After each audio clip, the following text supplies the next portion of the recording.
Assalamualaikum warahmatullahi wabarakatuh. Halo teman-teman, perkenalkan nama saya Muhammad Gazi Agifari. Nomor induk mahasiswa saya 2221508014. Saya berasal dari Prodi Hukum Keluarga Fakultas Syariah Universitas Islam Negeri Sultan Haji Muhammad Idris Samarinda.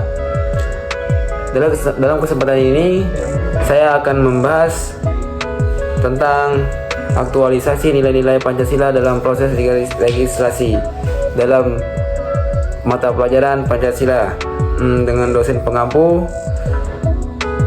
Dr. Haji Siti Aisyah SPD SHMM MH. Aktualisasi nilai-nilai Pancasila dalam proses legislasi. Apa sih aktualisasi itu? Aktualisasi itu merupakan suatu bentuk kegiatan melakukan realisasi antara pemahaman akal, nilai dan norma dengan tindakan dan perbuatan yang dilakukan dalam kehidupan sehari-hari. Sedangkan aktualisasi Pancasila berarti penjabaran nilai-nilai Pancasila dalam bentuk norma-norma serta merealisasikannya dalam kehidupan berbangsa dan bernegara. Aktualisasi Pancasila dapat dibedakan ke dalam dua jenis. Yang pertama, aktualisasi Pancasila secara objektif. Aktualisasi Pancasila secara objektif artinya realisasi penjabaran nilai-nilai Pancasila dalam bentuk norma-norma dalam setiap aspek penyelenggaraan negara, baik dalam bidang legislatif, eksekutif, dan yudikatif, maupun semua bidang kenegaraan lainnya. Aktualisasi objektif ini terutama berkaitan dengan peraturan perundang-undangan Indonesia. Yang kedua, aktualisasi Pancasila secara subjektif. Aktualisasi subjektif artinya realisasi penjabaran nilai-nilai Pancasila dalam bentuk norma-norma ke dalam diri setiap pribadi, perorangan, setiap warga negara, setiap individu, setiap penduduk, setiap penguasa, dan setiap orang Indonesia. Aktualisasi ini berkaitan dengan kesadaran, ketaatan, serta kesiapan individu untuk mengamalkan Pancasila. Nah, nilai-nilai Pancasila sebagai sumber etika politik. Jadi kita dalam berpolitik itu ada etikanya. Etikanya itu diambil dari Pancasila. Yang pertama, sila 1 yaitu ketuhanan yang Maha Esa, serta sila kedua kemanusiaan yang adil dan beradab adalah merupakan sumber nilai moral bagi kehidupan kebangsaan dan kenegaraan. Jadi kita setiap Indonesia ingin berpolitik itu harus memiliki kepercayaan terhadap Tuhan yang Maha Esa. Dengan kita bertuhan itu, kita menjadi manusia yang beradab terhadap sesama manusia. Sila ketiga, yaitu bangsa Indonesia sebagai bagian dari umat manusia hidup di dunia secara bersama-sama dalam suatu wilayah tertentu. Jadi sila ketiga ini menggambarkan kita harus bersatu. Harus bersatu dalam artian tanpa membedakan suku, ras, dan agama. Dalam suatu wilayah kita harus bersatu tanpa ada penghinaan. Sila keempat.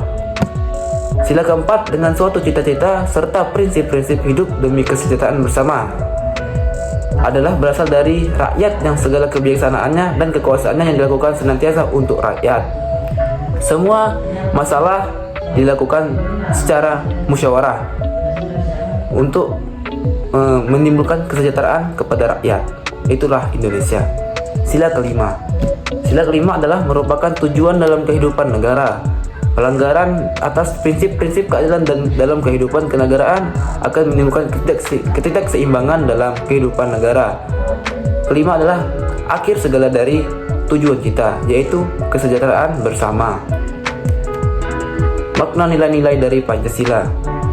1. Ketuhanan yang Maha Esa mengandung kepengertian, kepercayaan, dan keyakinan dari bangsa Indonesia tentang adanya Tuhan yang Maha Esa.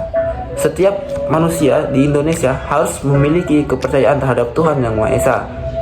Di Indonesia memiliki 5 agama. Jadi di antara 5 agama tersebut kita harus saling menghormati dan saling meyakini. Tuhan kita sendiri. Yang kedua, kemanusiaan yang adil dan beradab. Berarti sifat-sifat manusia yang menunjukkan ciri-ciri khas atau identitasnya manusia itu sendiri. Jadi manusia di Indonesia harus memiliki sikap adil terhadap sesama manusia dan memiliki rasa hormat kepada orang lain. Yang ketiga, persatuan Indonesia. Berarti persatuan bangsa Indonesia yang mendiami wilayah Indonesia. Yang maksud di sini adalah kita sebagai rakyat Indonesia. Karena kita di bawah Bhinneka Tunggal Ika, jadi kita harus saling bersatu tanpa adanya perselisihan yang biasa terjadi di pada zaman dulu. Oke. Keempat, kerakyatan yang dipimpin oleh hikmat kebijaksanaan dalam permusyawaratan dan perwakilan.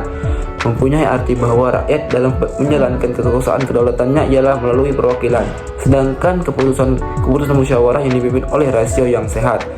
Negara kita adalah negara demokrasi, di mana negara kita yang pemimpinnya dipilih oleh rakyat secara musyawarah. Lalu musyawarah tersebut dikumpulkan dan disatukan untuk menjadi sebuah nama, yaitu pemimpin kita. Jadi akibat dari musyawarah tersebut kita akan selalu memecahkan masalah dengan cara musyawarah. 5. Keadilan sosial bagi seluruh rakyat Indonesia. Berarti bahwa keadilan tersebut berlaku di segala bidang kehidupan masyarakat maupun legislasi. Indonesia memiliki banyak sekali masyarakat. Masyarakat ada yang kaya, miskin. Jadi keadilan tidak hanya untuk yang kaya saja, keadilan juga berlaku untuk yang miskin. Seperti sebaliknya. Oke. Itu sekian dari saya. Mohon maaf apabila ada kata-kata saya yang salah, karena saya baru juga belajar. Wabillahi taufiq wal hidayah. Wassalamualaikum warahmatullahi wabarakatuh.